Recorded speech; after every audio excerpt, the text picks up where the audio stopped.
Hey everybody, it's Coach McGoldrick.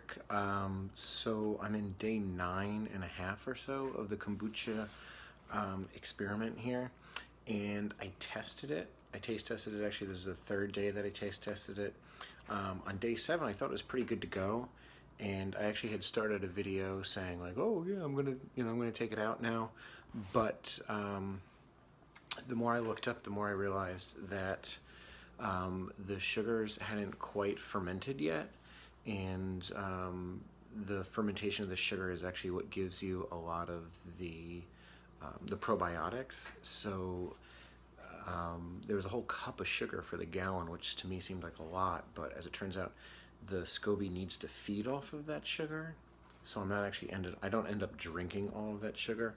So I let I let it brew 2 more days, and I actually moved it on top of the refrigerator so it would be a little bit warmer, so that it actually went up about 2 degrees, which is good because that helps quicken how the amount of time it takes. So here's the jar. Okay, this is brew number 1. Here is that's the SCOBY and my starter fluid for my next batch, which is cool. And so now what I'm going to do, I just went out to the store and I bought this little funnel here.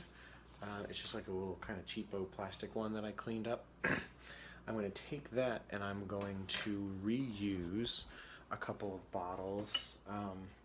Got this one here. I'm just going to use my old Kavita ones. And what I decided to do is I'm going to probably do 2 bottles just plain. I've never had just plain Booch before, but I'm going to try it. And then the other thing that I did is I bought some fresh ginger root from the grocery store, or as fresh as I could get it here anyways, in Jersey. And I also found this turmeric root as well. I've never actually seen turmeric root in a store, so I decided I'd like to try it because of all the different health benefits that it has, all the different endocrine system and everything that it does for you. So I decided to do it. I ground it up. So here you go. I kind of just, use this guy here and ground it up a little bit. So I'm going to add a little bit into 2 of the bottles. I'm going to funnel in some of the kombucha and I'm going to allow it to sit for a couple of days. And my understanding is you can't or you shouldn't fill it up all the way. So I'm going to try to go maybe a little bit above the label there.